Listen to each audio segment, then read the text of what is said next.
ತನಿಖೆಗೆ ಇಳಿದಂಥ ಪೊಲೀಸರಿಗೆ ಸಾಕಷ್ಟು ವಿಚಾರಗಳು ಗೊತ್ತಾಗಿತ್ತು. ಒಂದಷ್ಟು ಹಣಕಾಸಿನ ವಹಿವಾಟು ನಡೆದಿತ್ತು ಅನ್ನೋದು ಗೊತ್ತಾಗಿತ್ತು.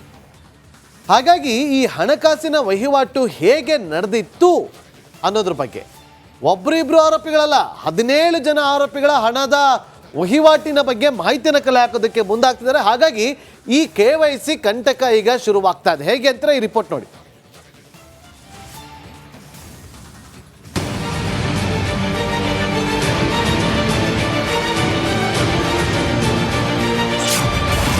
ಡಿ ಗ್ಯಾಂಗ್ಗೆ ಕಾದಿದೆ ಮತ್ತೊಂದು ಟೆನ್ಷನ್.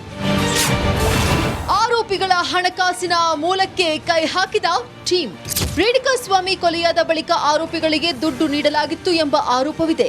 ಇದರ ಬಗ್ಗೆ ಇಷ್ಟು ಮಾಹಿತಿ ಲಭ್ಯವಾಗಿರಲಿಲ್ಲ. ಈ ಕುರಿತು ತನಿಖೆಗಿಳಿದ ಪೊಲೀಸರು 17 ಆರೋಪಿಗಳ ಹಣಕಾಸಿನ ಮೂಲಕ್ಕೆ ಕೈ ಹಾಕಿದ್ದಾರೆ. ಇದರಿಂದ ದರ್ಶನ್ಗೆ ಇನ್ನಷ್ಟು ಕಂಟಕ ಎದುರಾಗುವ ಸಾಧ್ಯತೆ ಇದೆ.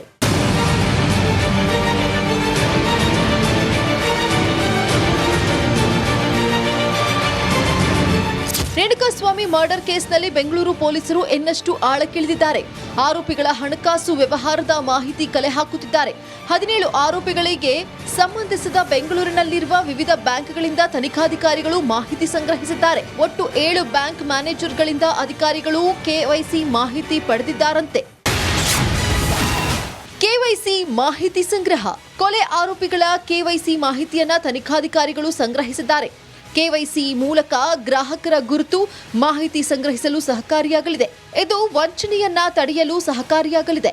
ಬ್ಯಾಂಕಿನ ಟ್ರಾನ್ಸಾಕ್ಷನ್ ಬಗ್ಗೆಯೂ ಮಾಹಿತಿ ಸಿಗಲಿದೆ. ಹೀಗಾಗಿ IDFC, first bank, union bank of India, HDFC bank, Kotak Mahindra bank, Canara bank, SBI bank, ICICI bank ಈ 7 ಬ್ಯಾಂಕ್ಗಳಿಂದ ಮಾಹಿತಿ ಸಂಗ್ರಹಿಸಿದ್ದಾರೆ.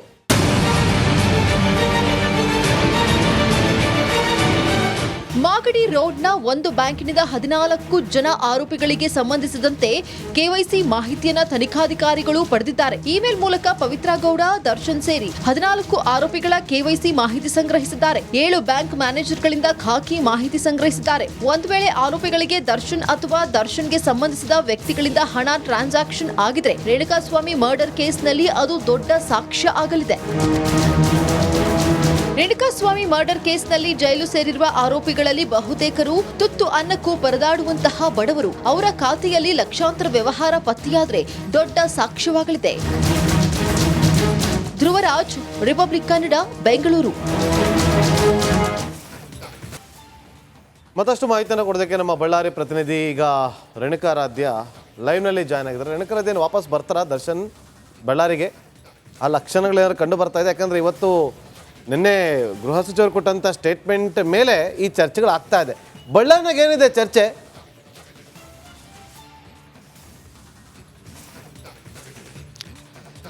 ನಾಗೇಂದ್ರ ಬಾಬು, ಸದ್ಯದ ಪರಿಸ್ಥಿತಿಯನ್ನು ನೋಡಿದರೆ ನಿಜಕ್ಕೂ ದರ್ಶನ್ ಬಳ್ಳಾರಿ ಸೆಂಟ್ರಲ್ ಜೈಲ್ಗೆ ಬರಲೇಬೇಕಾಗುತ್ತೆ. ಯಾಕಂದರೆ ಅನಾರೋಗ್ಯದ ಕಾರಣದಿಂದ ದರ್ಶನ್ ಅವರು ಮಧ್ಯಂತರ ಜಾಮೀನನ್ನು ಪಡೆದು ಆಪರೇಷನ್ಗೆ ಅಂತ ಬೆಂಗಳೂರಿಗೆ ತೆರಳಿದ್ರು. ಆದರೆ ಈಗಾಗಲೇ 4 ವಾರ ಆಗ್ತಾ ಬಂತು. ಆದರೆ ಇಲ್ಲಿಯವರೆಗೂ ಕೂಡ ದರ್ಶನ್ ಯಾವುದೇ ರೀತಿಯ ಆಪರೇಷನನ್ನು ಮಾಡಿಸ್ಕೊಂಡಿಲ್ಲ.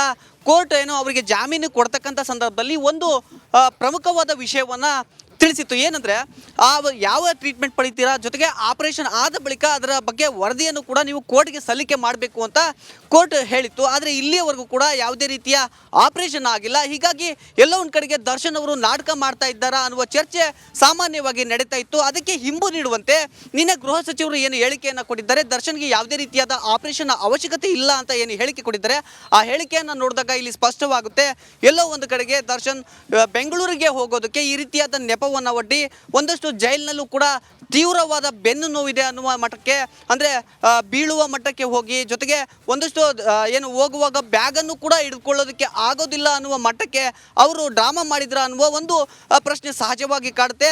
ಈಗಾಗಲೇ 4 ವಾರ ಕಳೆದಿದೆ. ಕೇವಲ ಇನ್ನು 2 ರಿಂದ 2.5 ವಾರ ಮಾತ್ರ ದರ್ಶನ್ಗೆ ಅವಕಾಶ ಇದೆ. ಅಷ್ಟರೊಳಗೆ ಅವರು ಆಪರೇಷನ್ ಮಾಡಿಸ್ಕೊಳ್ದೆ ಹೋದರೆ ಕೋರ್ಟ್ಗೆ ಅವರು ಏನು ಮಂಕುಬುದ್ಧಿ ಏರಿಸಿದ್ರು ಅನ್ನೋದು ಇಲ್ಲಿ ಆಗುತ್ತೆ. ಇನ್ನೊಂದು ಕಡೆಗೆ ದರ್ಶನ್ಗೆ ಏನು ಬಳ್ಳಾರಿ ಸೆಂಟ್ರಲ್ ಜೈಲಿನಲ್ಲಿ ಹೈ ಸೆಕ್ಯೂರಿಟಿ ಸೆಲ್ನಲ್ಲಿ ಇಟ್ಟಿದ್ರು. ಆ ಹೈ ಸೆಕ್ಯೂರಿಟಿ ಸೆಲ್ನ 15ನೇ ನಂಬರ್ ಇಂದಿಗೂ ಕೂಡ ದರ್ಶನ್ಗೆ ರಿಸರ್ವ್ ಮಾಡಿರ್ತಕ್ಕಂಥದ್ದು. ನಾಗೇಂದ್ರ ಬಾಬು, ಇನ್ನೊಂದು ಪ್ರಮುಖವಾದ ವಿಚಾರ ಏನು ಅಂದರೆ, ದರ್ಶನ್ 15ನೇ ಹೈ ಸೆಕ್ಯೂರಿಟಿ ಸೆಲ್ನಲ್ಲಿ ಇದ್ದಾಗ ಅವ್ರಿಗೆ ಏನೇನು ಫೆಸಿಲಿಟಿಯನ್ನು ಕೊಡಲಾಗಿತ್ತು, ಬೆಡ್ ಆಗಿರ್ಬೋದು, ಮೆಡಿಕಲ್ ಬೆಡ್ ಆಗಿರ್ಬೋದು, ಸರ್ಜಿಕಲ್ ಚೇರ್ ಆಗಿರ್ಬೋದು, ಜೊತೆಗೆ ಒಂದು ಟಿವಿ, ಜೊತೆಗೆ ಕುರ್ಚಿಯನ್ನು ಏನು ಕೊಟ್ಟಿದ್ರು, ಅವೆಲ್ಲವೂ ಕೂಡ ಇನ್ನೂ ಕೂಡ ಅದೇ ರೀತಿಯಾಗಿ ಆ ಒಂದು ಹೈ ಸೆಕ್ಯೂರಿಟಿ ಸೆಲ್ನಲ್ಲಿ ಇರ್ತಕ್ಕಂಥದ್ದು. ಇವೆಲ್ಲವನ್ನು ನೋಡಿದಾಗ ದರ್ಶನ್ 100% ಬಳ್ಳಾರಿ ಸೆಂಟ್ರಲ್ ಜೈಲ್ಗೆ ಮತ್ತೆ ಬರ್ತಾರೆ. ಒಂದು ವೇಳೆ ಈಗೇನಾದರೂ ಆಪರೇಷನ್ ಮಾಡಿಸ್ಕೊಳ್ದೆ ಹೋದ್ರೆ ಅಂದರೆ ರೇಣುಕಾಸ್ವಾಮಿ ಪರ ವಕೀಲರು ಅಥವಾ ಪೊಲೀಸರು ಇದಕ್ಕೆ ಅಬ್ಜೆಕ್ಷನ್ ಅನ್ನು ಸಲ್ಲಿಸಬಹುದು. ಆಗ ಕೋರ್ಟ್ ನಿಜಕ್ಕೂ ಈ ಒಂದು ವಿಚಾರದಲ್ಲಿ ಮತ್ತೆ ದರ್ಶನ್ಗೆ ನೀಡತಕ್ಕಂಥ ಜಾಮೀನನ್ನು ಏನು ರದ್ದುಗೊಳಿಸುವಂತಹ ಸಾಧ್ಯತೆ ಇರತಕ್ಕಂಥದ್ದು. Nagendra Babu. Okay, thank you Renukaradhya ನಿಮ್ಮೆಲ್ಲ ಮಾಹಿತಿಗಾಗಿ.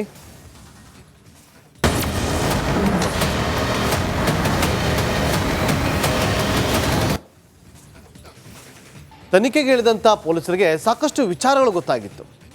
ಒಂದಷ್ಟು ಹಣಕಾಸಿನ ವಹಿವಾಟು ನಡೆದಿತ್ತು ಅನ್ನೋದು ಗೊತ್ತಾಗಿತ್ತು. ಹಾಗಾಗಿ ಈ ಹಣಕಾಸಿನ ವಹಿವಾಟು ಹೇಗೆ ನಡೆದಿತ್ತು ಅನ್ನೋದ್ರ ಬಗ್ಗೆ ಒಬ್ಬರಿಬ್ಬರು ಆರೋಪಿಗಳಲ್ಲ, 17 ಜನ ಆರೋಪಿಗಳ ಹಣದ ವಹಿವಾಟಿನ ಬಗ್ಗೆ ಮಾಹಿತಿಯನ್ನು ಕಲೆ ಹಾಕೋದಕ್ಕೆ ಮುಂದಾಗ್ತಿದ್ದಾರೆ. ಹಾಗಾಗಿ ಈ KYC ಕಂಟಕ ಈಗ ಶುರುವಾಗ್ತಾ ಇದೆ. ಹೇಗೆ ಅಂತ ಈ ರಿಪೋರ್ಟ್ ನೋಡಿ.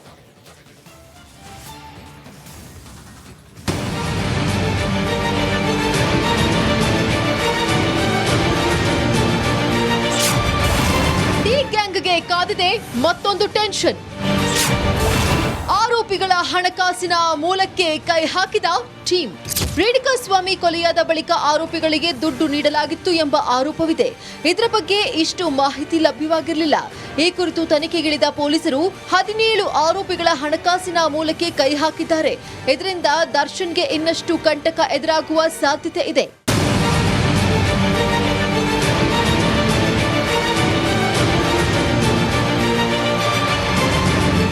ರೇಣುಕಾಸ್ವಾಮಿ ಮರ್ಡರ್ ಕೇಸ್ನಲ್ಲಿ ಬೆಂಗಳೂರು ಪೊಲೀಸರು ಇನ್ನಷ್ಟು ಆಳಕ್ಕಿಳಿದಿದ್ದಾರೆ. ಆರೋಪಿಗಳ ಹಣಕಾಸು ವ್ಯವಹಾರದ ಮಾಹಿತಿ ಕಲೆ ಹಾಕುತ್ತಿದ್ದಾರೆ. 17 ಆರೋಪಿಗಳಿಗೆ ಸಂಬಂಧಿಸಿದ ಬೆಂಗಳೂರಿನಲ್ಲಿರುವ ವಿವಿಧ ಬ್ಯಾಂಕ್ಗಳಿಂದ ತನಿಖಾಧಿಕಾರಿಗಳು ಮಾಹಿತಿ ಸಂಗ್ರಹಿಸಿದ್ದಾರೆ. ಒಟ್ಟು 7 ಬ್ಯಾಂಕ್ ಮ್ಯಾನೇಜರ್ಗಳಿಂದ ಅಧಿಕಾರಿಗಳು KYC ಮಾಹಿತಿ ಪಡೆದಿದ್ದಾರಂತೆ. KYC ಮಾಹಿತಿ ಸಂಗ್ರಹ.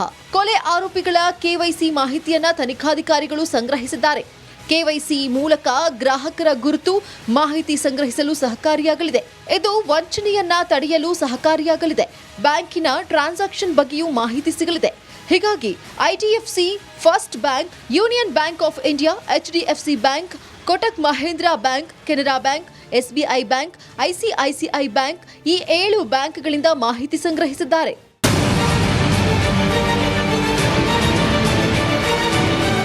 ಮಾಗಡಿ ರೋಡ್ನ ಒಂದು ಬ್ಯಾಂಕಿನಿಂದ 14 ಜನ ಆರೋಪಿಗಳಿಗೆ ಸಂಬಂಧಿಸಿದಂತೆ KYC ಮಾಹಿತಿಯನ್ನ ತನಿಖಾಧಿಕಾರಿಗಳು ಪಡೆದಿದ್ದಾರೆ. ಇಮೇಲ್ ಮೂಲಕ ಪವಿತ್ರ ಗೌಡ, ದರ್ಶನ್ ಸೇರಿ 14 ಆರೋಪಿಗಳ KYC ಮಾಹಿತಿ ಸಂಗ್ರಹಿಸಿದ್ದಾರೆ. 7 ಬ್ಯಾಂಕ್ ಮ್ಯಾನೇಜರ್ಗಳಿಂದ ಖಾಕಿ ಮಾಹಿತಿ ಸಂಗ್ರಹಿಸಿದ್ದಾರೆ. ಒಂದು ವೇಳೆ ಆರೋಪಿಗಳಿಗೆ ದರ್ಶನ್ ಅಥವಾ ದರ್ಶನ್ಗೆ ಸಂಬಂಧಿಸಿದ ವ್ಯಕ್ತಿಗಳಿಂದ ಹಣ ಟ್ರಾನ್ಸಾಕ್ಷನ್ ಆಗಿದ್ರೆ ರೇಣುಕಾಸ್ವಾಮಿ ಮರ್ಡರ್ ಕೇಸ್ನಲ್ಲಿ ಅದು ದೊಡ್ಡ ಸಾಕ್ಷ್ಯ ಆಗಲಿದೆ.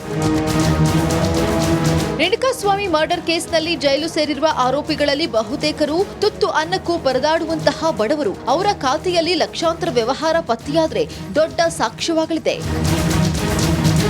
ಧ್ರುವರಾಜ್, ರಿಪಬ್ಲಿಕ್ ಕನ್ನಡ, ಬೆಂಗಳೂರು.